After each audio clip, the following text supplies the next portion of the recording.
Ah, you're not looking very good. Come with me. Let's go to the healing bay. You can lean on me if you want to. I won't get sick. But I would like it if you would try not breathing on me.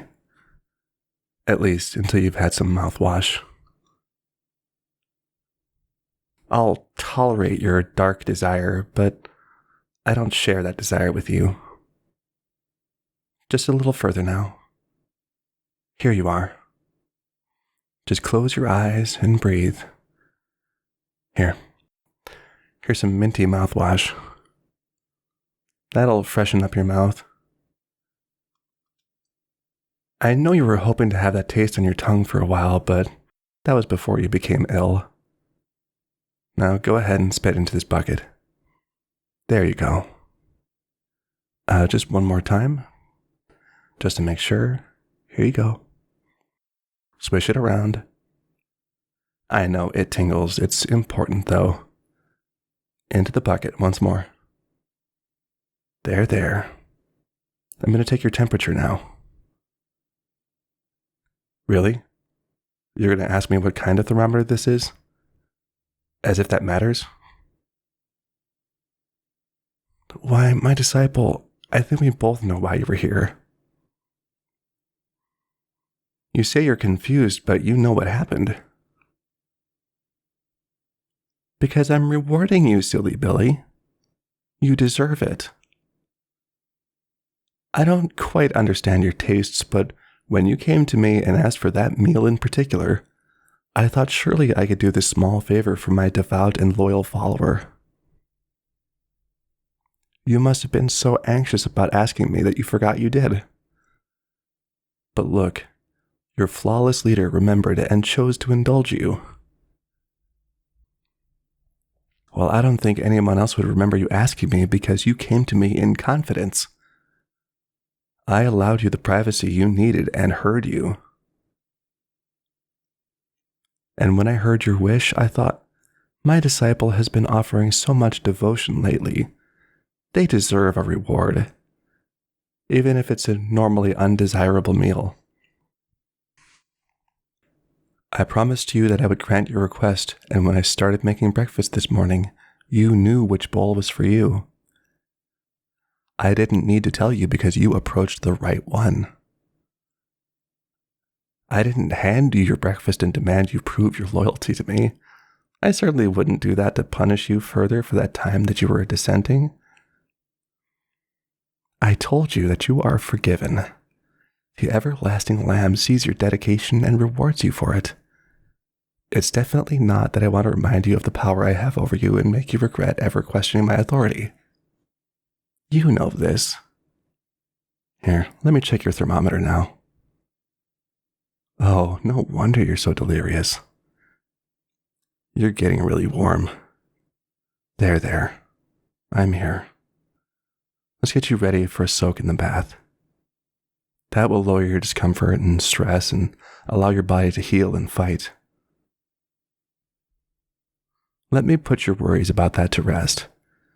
I, your flawless leader, will think not even a single devious thought because I will not allow such an abhorrent notion to enter my mind. I shall not gaze inappropriately at your form granted to you by the one who waits. Besides, you're already going to need to change your outfit into a clean one after your bath.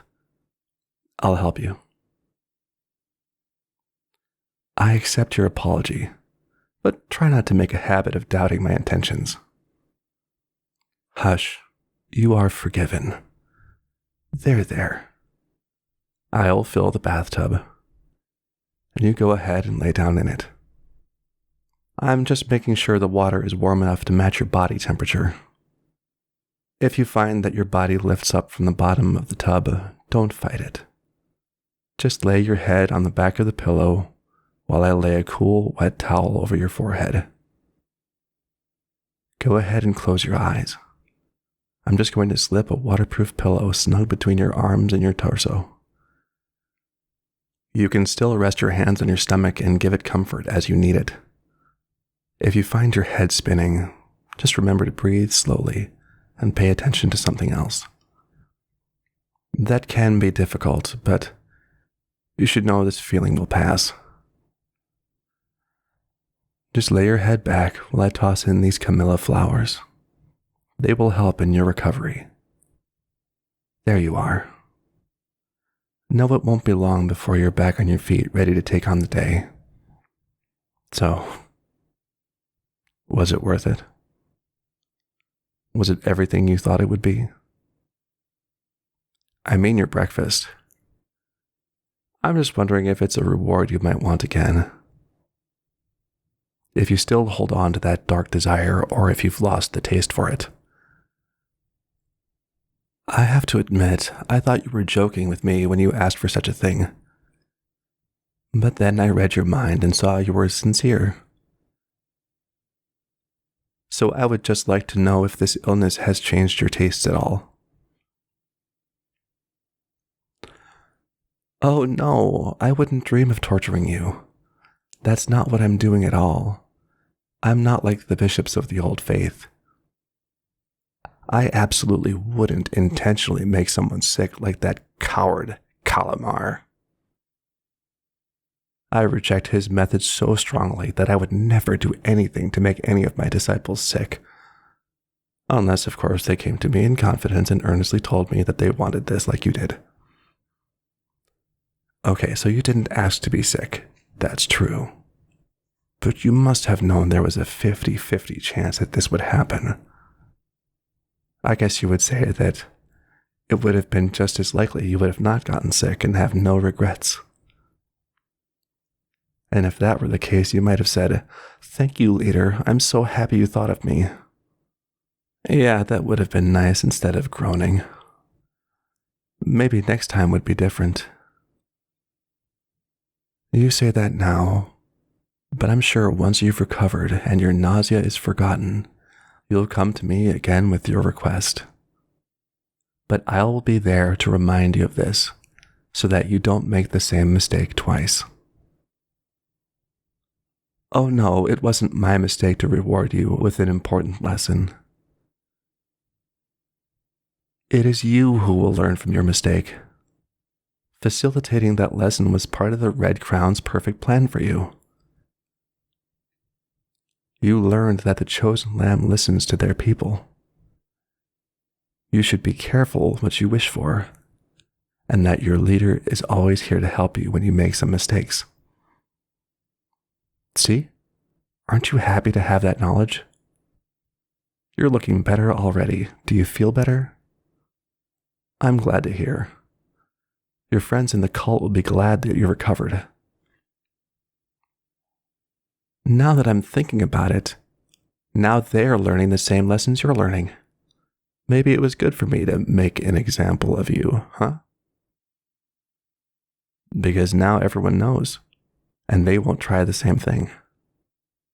Though it does make me think it's about time to serve something special, like a splendid vegetable feast, or perhaps a hearty mound of juicy grilled venison and flaky, buttery tuna.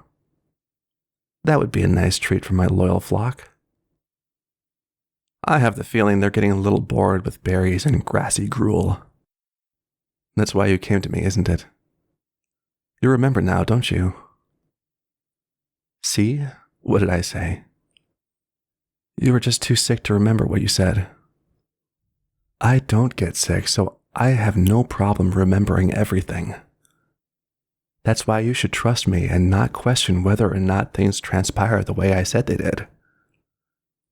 My mind is the gold standard on which all other minds are tested against. That's an interesting question. You can't compare my mind to the mind of the one who waits because mine is an extension of his. That would be like trying the accuracy of a scale by placing it onto itself. It's logically impossible. Isn't that interesting? So my mind, or even any attribute that is an extension of the one who waits, can't be compared to the one who waits because it's impossible. What on earth are you talking about? Where did you hear this? Well, I don't know who this Spinoza individual is, but they sound like a heretic. trying to undermine our important work here. Maybe I'll run into them while I'm out on crusade, but I think it says enough that he only comes to mind when you're sick. Oh, you're feeling better. Fantastic. Well, let's dry you off and get you into some clean clothes. You want that, don't you? Actually, look into my eyes. You're going to get ready and help your brothers and sisters make devotion. You want that, don't you? Are you sure there's nothing else that you would rather do? And you're completely positive. Because if you make a habit of bringing up heresy, I might get in the habit of feeding you the same meal every morning, like this morning. Do you want that? I didn't think so. Now you know how to avoid that, right? Good, good, very good. Let me wrap a towel around you now. Hush. There is nothing to be afraid of. I am holding you here so that you go back to work having freshly felt the loving, woolly embrace of the chosen lamb. You love me, don't you? Say so. I love you too. I have a special task for you. Let your brothers and sisters know that you are healthy again, but do it non-verbally. Show your renewed strength by working hard, and show your happiness with your smile. Let the loving power of the red crown shine through you. And you might want to give the mouthwash another go. Thank you for listening to my Cult of the Lamb audio. This is a follow-up for another video I did back in September. I do have to make this point clear. Do not join a cult. They destroy lives. You know what you should join, though, is my Patreon. For the cost of less than $1 per week, you can be a werewolf tier patron and have your name right here. There's some cool stuff on higher tiers, too. Big shout out to these folks who have already made a difference for me. Thank you, and I'll see you again later.